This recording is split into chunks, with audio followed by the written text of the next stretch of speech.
Dear learners, welcome to live teleconferencing session. In this session, we will discuss about understanding policy in context of theories of state. This topic coming under that it is one of the core course of BA Public Administration Honors. The course code is BPSC 106.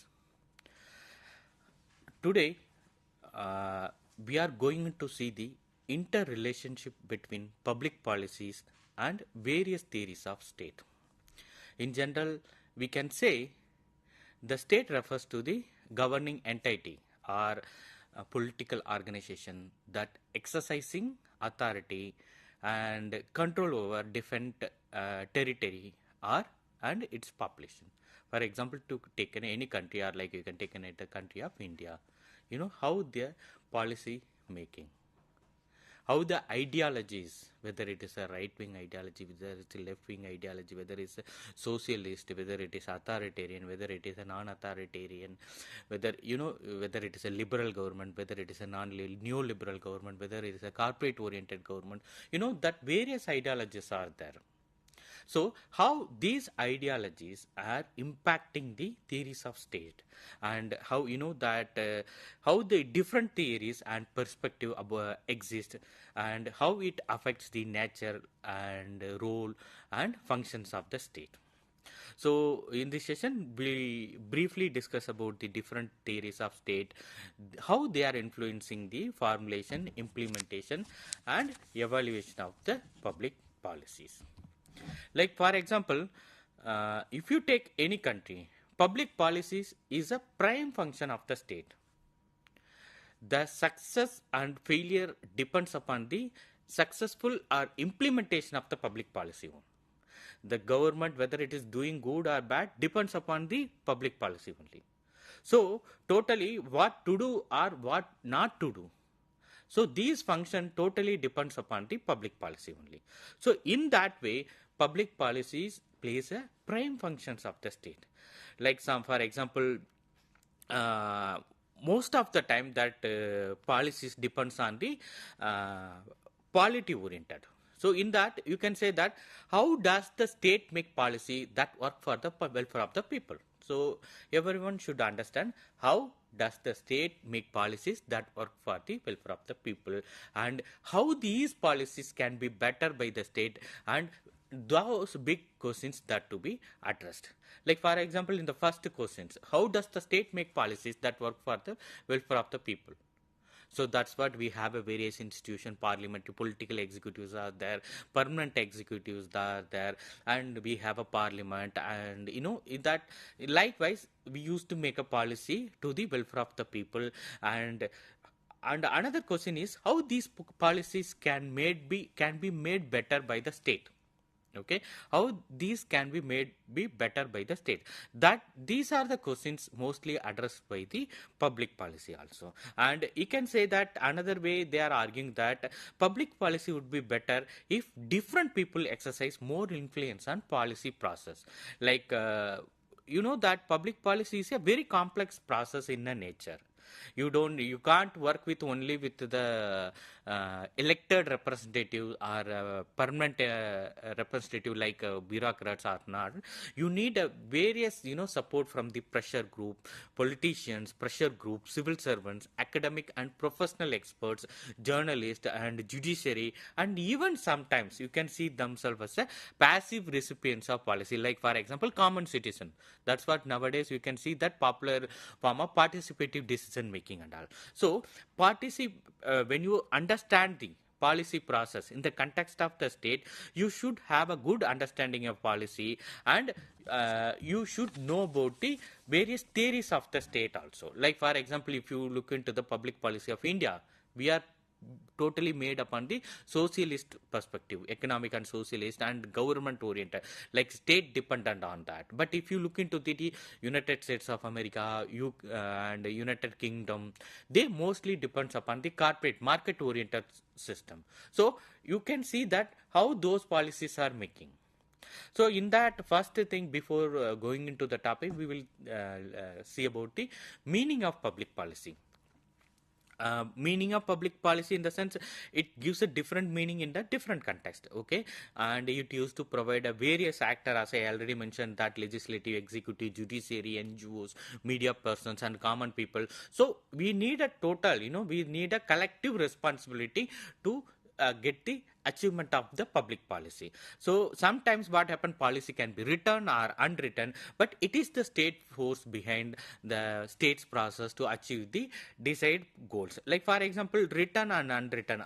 Written in the sense we already written in our constitution what to do and what not to do, and sometimes we are in the we used to enact act through the parliament. And if in unwritten means it's a socio-cultural ethical norm, so we used to follow by tradition. These are the things used to be followed by the, these are the things we can say it's a unwritten only. The Chambers Dictionary, that they defined policy as a course of action. Okay, course of action, it's like a declared and respected principles. It's a kind of a course of action. It is a declared and respected principle. If you look into the definitions, it's like a policy is a more than a decision. Decision is a micro component, but if it is a policy, is a micro perspective. Unfortunately, if you see, the policy itself is something which takes different forms. Like for example, the designate policy as the outputs of the political system, and in a lesser degree to define policy as a more or less interdependent policies dealing with many perspectives. In the same way, Drawer, he said that one of the Drawer is one of the foremost advocates of public policy discipline. He said that the development of policy science has defined policy as the general directives on the main lines of action to be followed. As per Drawer, public policy means general directives on the main lines of action to be followed. It's a general directive. Like for example, as you take, if you in India, we can take it about the new educational policy. They have provided the general directive to the country. So after that, the rest of the institution make happen to the implement, and they used to be do it in each and every state, or we can use to follow that also. The likewise you can say that national health policy, national agriculture policy, national telecom policy, national IT policy. So there are various policies are there. So mainly as per view, Drawer, public policy is a general directive which is followed by the courses of action only. In the same way, Thomas Dye in 1978, he is also one of the foremost runner in discipline of public administration. He said that public policy is whatever governments choose to do or not to do. That's it. In a simple way, public policy is whether the government, whatever the government choose to do or not to do. You can say that government decision also. So this is in a very simple meaning. The same way B.M. Smith, he in 1976, he said that the concept of a public policy denotes deliberate choice of action or inaction rather than the interrelating forces and all. So if you look into the above definition taken as a whole, we can say that policy is a purposive course of action taken or adopted by those in power pursuit of certain goals and objectives. So it should be added here that some of the public policies are adopted, and but most of the policies are sometimes what used to happen, it's implemented by the government official and the private sector. Ultimately, public policy means about the people, their values and needs. So even if the private organ or something are they are involving also, but if you look into that public policy means it's about the people, values and their needs. So next one is that public policy in a context of the state. So how we are looking into the public policy in a context of state, like context of the state, like for example in India is a democratic country. If you look into that other parts of country, there's some country are ruled by the military ruler. Some country they used to do by the king, and like if you go to the western country, mostly they are dominated by the corporate people. And if you go to into the African region, mostly they have ruled by the that military, or we can say so it used to vary from state to state. So how this kind of a how this kind of a pattern is impacting upon the public policy. That is more important. Like when we talk about the public policy in context of the state, there are two dimensions to be involved. That is politics involving conflict, power, and ideology. So, and another one is that administration involving analysis, organization, and methods. Like for example, politics means politics involving conflict, how they are get the power, and how their power and how they are towards the people and their ideology used to affect the context of the state. And the same way, and administration mostly in the implementation part. Public policy making, not only public policy making is the important one, after that you have to implement properly. Once you have implemented, you have to make a proper monitoring system. Once you have done the monitoring, you have to give the feedback system to the, again, as a feedback system as a input. So both the things, politics and administration, is have to work interrelated, and they have to play each other only. So in that case, how these politics and administration is to be different. Like for example, it must be recognized that power flows from the state. Like for example, you can say it's a government in action. When applied to the acts of government in backing their policy decisions, while the effective use of sanction, it commonly referred as the state power. Power conveys a notion of a capacity, to inflict penalty, that kind of a coercion of a kind usually reserved by the state itself. On the other hand, we can say sometimes the influence, that influence conveys the notion of inducement and persuasion. So, the state has a legitimacy of the power in public policy making. So, it takes kind of a difficulties. One thing about the nature of the state, and another one is that role of the state, how they are providing of the policies.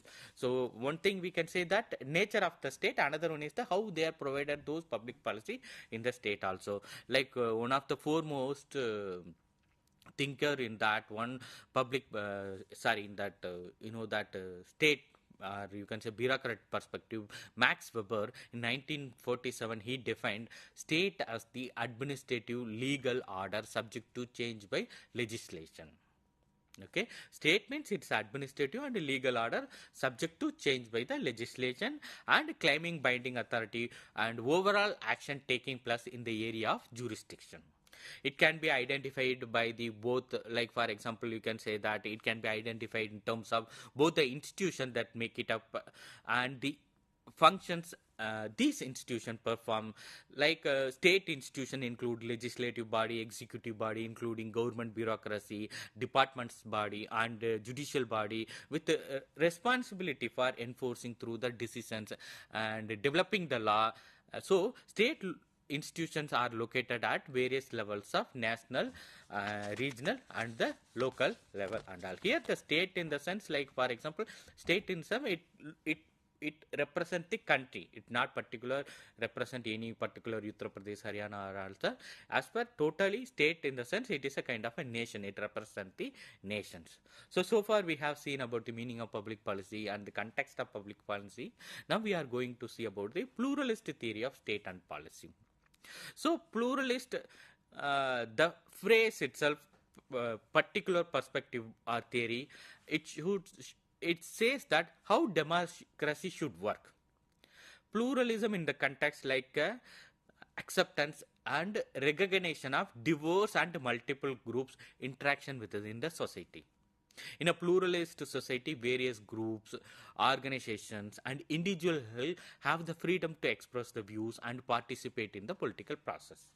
Like for example, pluralism in the sense, like for example, taken in the context of India, we have more length and breadth. We have many states, and we have many cultural groups, and we have a mountain state. And if you go, it varies from, we are different from the geographically, culturally, and so when we are making a public policy, that there are various groups used to be participate. That's what in a pluralist democracy, various groups, organizations, and individuals have the freedom to express their values and views and participate in the political process.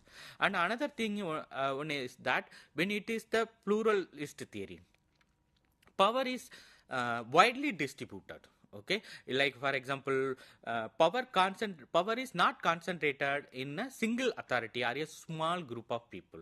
Instead, it is spread out to the distributed among different groups and actors in society. Like for example, in India we have a three kind of a system. One is the national, state and the local level. So it is a center is to provide the guidelines, state and local level they used to implement it only, and state have some kind of a power also, and local level also 73rd 74th amendment has been given the some kind of a power also. So in pluralist democracy, power is not concentrated on the single hand. Instead, it's spread out and distributed among different groups and actors in society. So the distribution of power is often as the key feature, and it's a healthy democracy system because it prevents the dominance of any one in the group. So it instead of dominating one group, it is a various group. It's like a kind of a participatory decision making.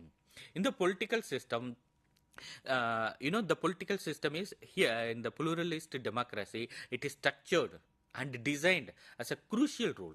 It implies that the organization of the political system is important for the pluralist democracy also. So likewise, policy is essentially driven by the public demands and opinions. In a pluralist theory, mostly public policies taken by the public demands and opinion. Like in the student of public administration, as you all know that how the public policy is started. First point is that first important thing is that you should need a course. You should, there is a need should be there.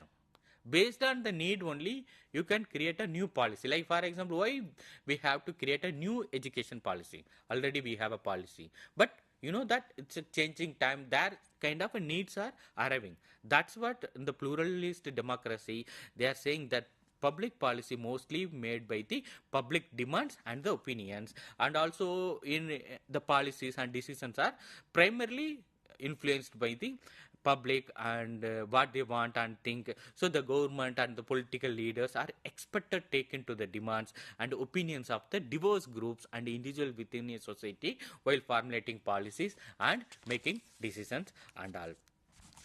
And another one is that elite mass theory of state and policy. So the topic itself, the title itself, it shows that elite mass theory of state and policy. You can say that how the elitist group used to influence the public policy, influence the state. You can say that much of the current literature on like political power adopts the elite mass theory perspective. This model suggests that power is concentrated upon the few elites only. Unlike pluralist, it has been spread out to the throughout the people. But in the elite model, it is concentrated on the one of the few of the elites only. So policy making according to the elite mass theory, it is a process which works to the advantages of the elites. So this theory argues that the society, there are those at the top with the power and the bottom like people without power. You can say that two set structure is there. One is that with people and another one is the without power. In the with power is the top of the people that you can consider as a elite, and the bottom that without power, that is the common people. And also this theory holds that the elite whose members share common values and they have a more money, they have education, public governs the masses, and who are apathetic and ill-informed about the public policy. So in an environment which is characterized by the apathy, and information distortions and elites influence, mass opinion on public policy issues. So most of the time what happened, the policy flows downward from the elite to the masses. So one way it is like a kind of a, we can say that the power is focused upon the that few of the people only. So like for example, you can say that some kind of an important proposition in the elite mass theory, that is that one is that people with the power and people with the power and the without power. With power is the elite group and without power is the bottom of the people. They are not, doesn't have a power, and the elite members are disproportionately from the higher income socio-economic data of the country, or you can say society. If you look into the basis of elite, they have a common values of social system, and they are the sanctionality of private property, and And another thing is that in that situation, public policy do not reflect what the masses demand, but rather to preferences of the values of the governing elite. Okay, in the elite mass theory, that it won't represent the governed people, governed class, that is our masses, but it mostly depends on the preference of the governing elite only. Here elite shape opinion on policy issues more than also, and you can say that sometime you can recognize the elite mass conflict also. So, and in that continuum, next we are going to see about the Marxist perspective of state and policy. Karl Marx sought to show how power is exercised in a capitalist society in a ways beneath the surface levels of political institutions. For example, Marx, who are socially politically strong, ignore the desires of the politically weak and they exploit them.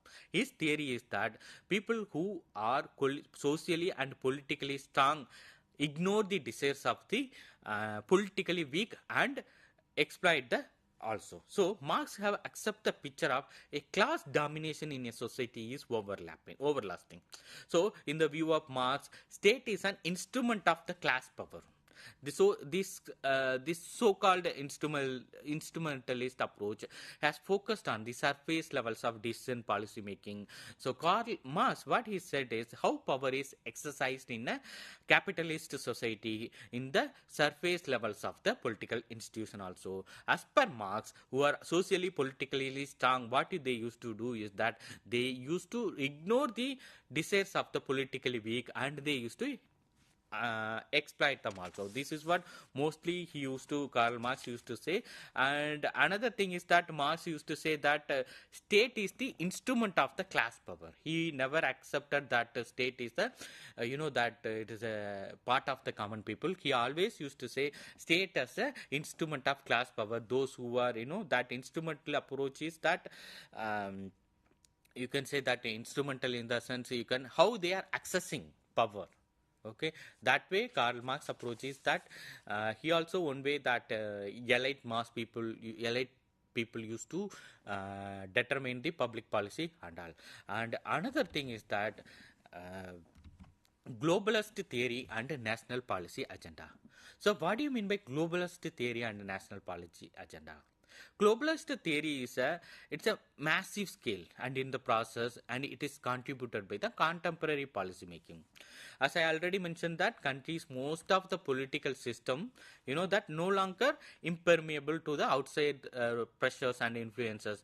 Now the world has become a single social system as a result of growing interdependence. The point is that there is a new kind of interplay between transnational companies and national and the world economies. Like for example, you can relate that after the globalization, how the outlook of India has been changed. Earlier, the state used to dominate over the entire thing. Now, how the private sector playing, and most of the time, like for example, how the disinvestment and the liberalization policy involved various countries. Like another thing, also you can say that how this due to COVID, how it has affected entire world. So now we can't say that only one, like countries interdependent countries dependency, or you can say that country used to work alone. It's not at all possible. So now there what happened that interdependency has been increased, because interdependency in the sense, like for example, due to globalization, there is a new term has been emerged, that is globalism has gained more attention and the recognition.